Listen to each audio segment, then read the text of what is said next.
Jan and Annelies Willink purchased a bare farm block on the edge of the Hume Weir in the 1970s and began their work of bringing back the trees. I'm Annelies. And I'm Jan Willink, and we bought the property in 1979 with the idea of having a bit of water and a lovely hill, Bajiniji, which is a 400 million year old extinct volcano. Mm-hmm.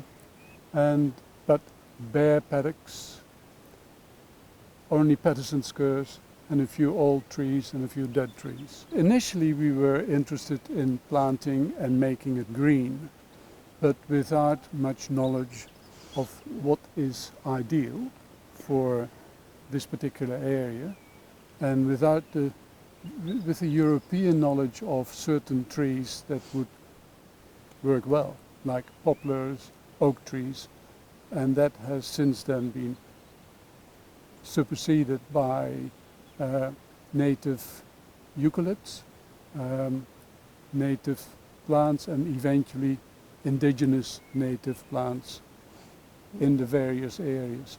But we're left with some of the oak trees.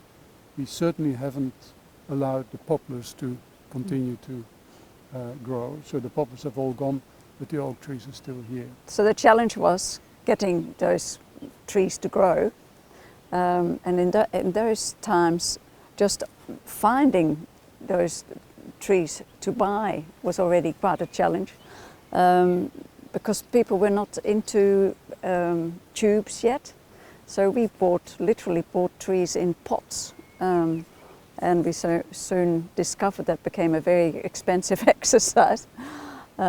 So we then went further afield. We would go to an RCL in Melbourne to get tube stock from there, and then later Caramar came in. Mm-hmm.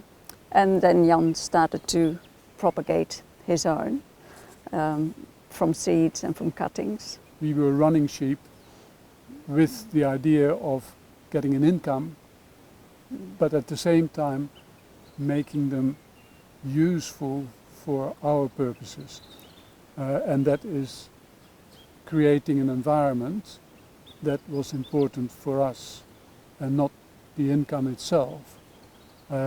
So we started planting trees for the sheep, and they were honey locusts and other trees that they could live on, as well as indigenous native trees that belong to the property itself. What really appealed to us when we first bought this property at Tabletop, basically three things. It was the hill, it was the water that should have come first, and a few beautiful trees, and one in particular, a fallen tree that had created its own forest almost, and the view onto Tabletop Mountain. So that makes it four. And the potential, of course, because we realized that ultimately we would want to live here, but we needed some green around us. So that's when we started with the planting program. Behind us is water, as you can see, and an island a distance away, which is only an island when Lake Hume is 90%, so that we can travel to that island most of the time, except when the lake is 100% full. What we see at the moment is that the lake is 95% full, so that you can only get to the island by canoeing. We put in a small island, a little island, and a deeper, what should I say, a pond, as it were, and by utilizing the dug up material, we created a road which was essential for sheep to come across from one side to the other, because when the weir is 100% full, that's underwater. So by doing that, that allowed us to manage the sheep more effectively. And that's how the little island came in, which we now have called Mini Niji, instead of budgie-nidgie. Really, the wildlife that's come as a result of all the planting, that is such an incredible bonus. The bird life has, since we've started here, has exponentially increased in such a phenomenal way that we can now claim that we have at least 150 bird species. That includes the water birds as well. And certainly as the Weir recedes, the water birds have their own wetlands, which varies between 1.5 meters to 3 meters deep. And that's indeed what water birds like to have. Inland, we've seen so many birds coming in now, from babblers that we've never seen before, to little scrub wrens that are an absolute delight, and they need small shrubs, and it's the stimulation to get the small shrubs in to allow the birds to come into our existence, as it were, that has made us propagate more. And it's a difficult thing. It's easy enough to propagate eucalypts and trees. It's easy enough to plant them, but it's not so easy to get in the little shrubs, the little herbs, the chocolate lilies, ground cover, to make things attractive for not us, but also for the wildlife. To keep on doing more of the same is what I hope we'll be able to do, because we get so much joy out of it, the activity itself, and then the results. That's incentive enough. And of course there's always now regular maintenance, so that keeps us going. And we find that when we travel, the best time is when we get back home.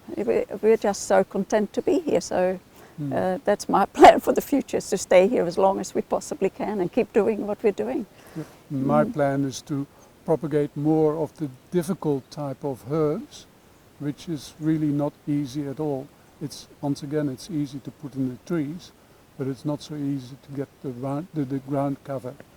And that activity of small herbal plants, that propagation is so difficult that stimulates me to keep on going. And I often say, well, as you get older, you get smaller and closer to the ground, as it were, and that's where the herbs come into it. What's been wonderful for us is that our son and his family decided to come and live next door, and we now have grandchildren going to Tabletop Primary School, which is a lovely little school nearby, something we never anticipated, so we delight in that. We feel very strongly that the only heritage that really Australia has is the bush itself. We don't, like the Europeans, have big buildings, important churches and various other things. We have new buildings, but the heritage lies in the bush. And this is the sort of thing that I want to promote as much as possible. And I'm sometimes heartbroken when you see people bulldozing their very important bush, which is so unique, and yet it's being allowed more and more. And when you hear that, when you see that happening, you despair. And we get all our joy from going to national parks and enjoying that and trying to imitate that and mimic that by planting as many of what you see in national parks. That's my stimulation. So that's what the property is about, is try to get some of the Australian bush happening.